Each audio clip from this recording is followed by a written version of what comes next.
One big concern might be fetuses that, in effect, are living in water. So if that fetus gets exposed to a chemical, it's constantly drinking its amniotic fluid.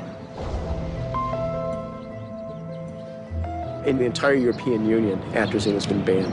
And in effect, that is the only way you can limit atrazine levels because it can travel up to 600 miles, 1,000 kilometers in the rainwater. In fact, of the 80 million pounds of atrazine we use in the United States, about 500,000 pounds of that atrazine comes back in the rainwater.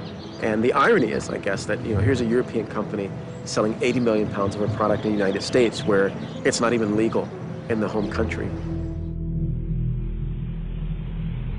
When the Environmental Protection Agency under the Bush administration decided that it needed to at least appear to do something about the problem after we sued them, they ended up sitting down with the people that made atrazine in private negotiations. They met over 50 times privately with the company, and they cut a deal.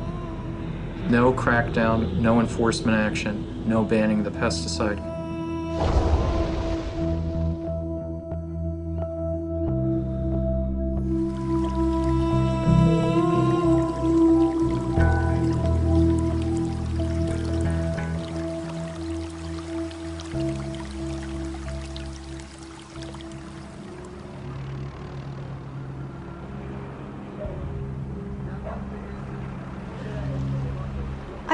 I've never seen blood like this. They're just pouring this stuff right in.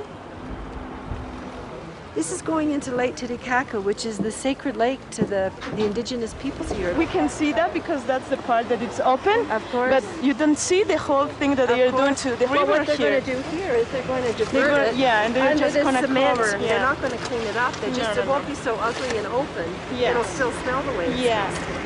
Y precisamente se tenía que inmobiliar a la fuerza este río porque hay mal olor porque sale del matadero, la sangre, todo lo que carnean el ganado. Esa agua sucia echan los vecinos. No tenemos alcantarillado en algunas zonas. Entonces esos vecinos a la fuerza tienen que salir a los riachuelos para hacer su necesidad. So let me understand. Suez said they put an $80 million treatment facility here. Not only did they not do that, but they've diverted the raw sewage into this river that goes into Lake Titicaca. Yeah, this is a river that crosses all the city, so it's around the city that they are doing the same thing.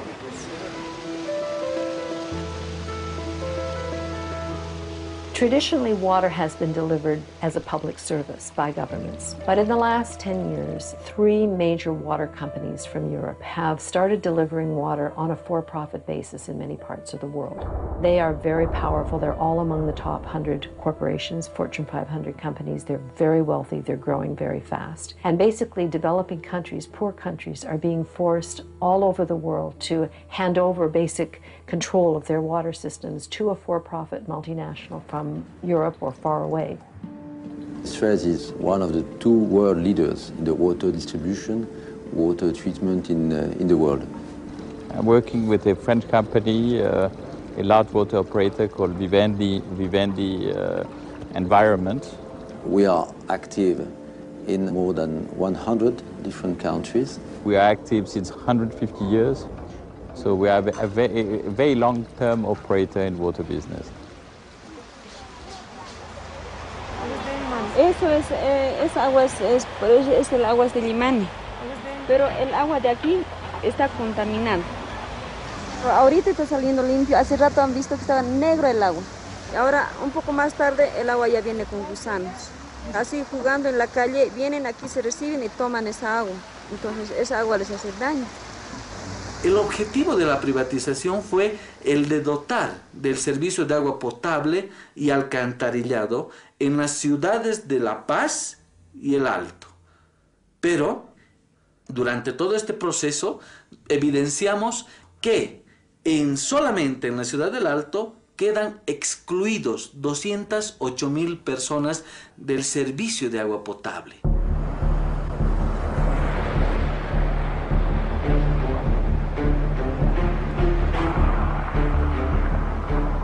No tenemos ni agua, ni luz. Ahí está, con esta polvadera se nos ensucia la ropa más. Y hasta nos trata de que somos tan sucios. No es porque uno quiere, sino que porque no hay agua, gente humilde, ¿no? Algunos apenas se hacen alcanzar para el consumo. Y si vamos a hacer privatizar, la gente de dónde va a traer dinero. Nosotros hemos dicho que Aguas del Illimani se tiene que ir. Vecinos no tienen agua, no tienen alcantarillado.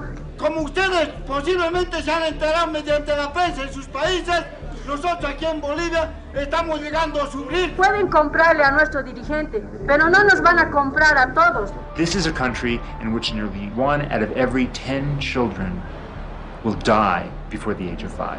And most of those deaths are related to illnesses that come from a lack of clean drinking water. So when people of El Alto say enough with water privatization, it's because if they don't have access to clean drinking water, their children's health is at risk.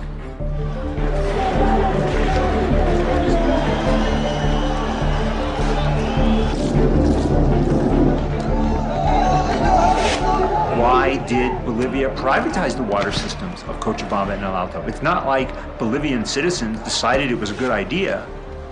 Water privatization was absolutely forced on Bolivia by the World Bank.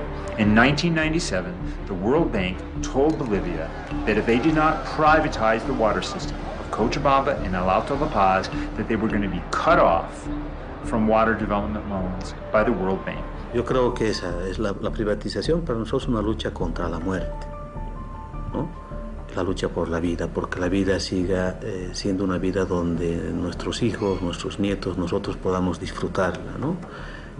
Es una lucha entre una vida digna, una vida con alegría o una vida con sometimiento, una vida con amargura, con angustia, con inseguridad, que no es vida.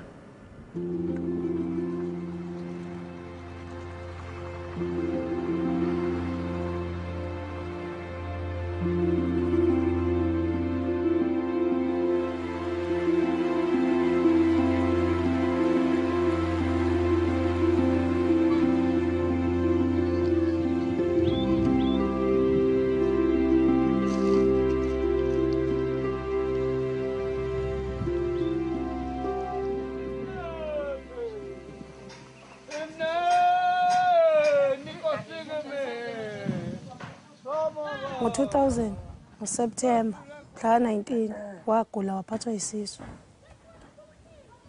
Shuthi wagula nje 3 days. Shuthi kwakwenziwa amanzi siwasebenzisayo. Amanzi nje angahlanzekile sasiwakha emfuleni.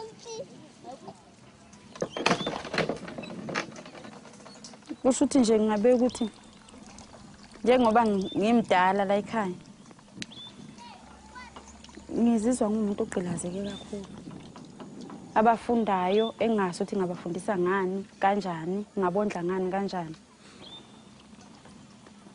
Akukho ukusithembisa okungcono ngoba nakho lokho okuzayo okwemali vele okuphoqa ukuthi imali uma ungenayo ugcina futhi ubuyelile khona emfuleni. Phindela khona lapho emfuleni ungcolile. Yaba-ke bafika basitshela ukuthi funa mangabe sibuye kowakha siwenze njani. Ngokungabe ezempilo. Shuthi akwenele ngoba manje ngisho ungawakha nakho vele lokho abathi asikusebenzise kuyimali. Imali mayingekho akho into ongayenza. Kuyikho ukuthi vese uphuze wona enjengoba enjalo. Esisuke sisaba kodwa uma amanzi engekho ayikho into ongayenza. Yikho kuvela uphuze khona lokho noma ukwazi thina.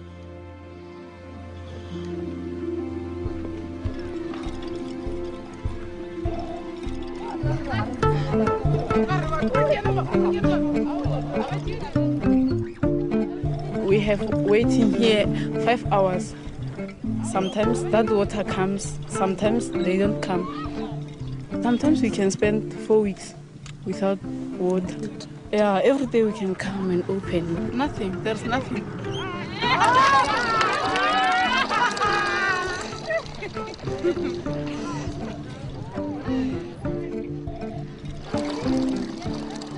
Cost recovery is kind of the new Bible, you know, that we have in South Africa, that everybody must pay for whatever service you get.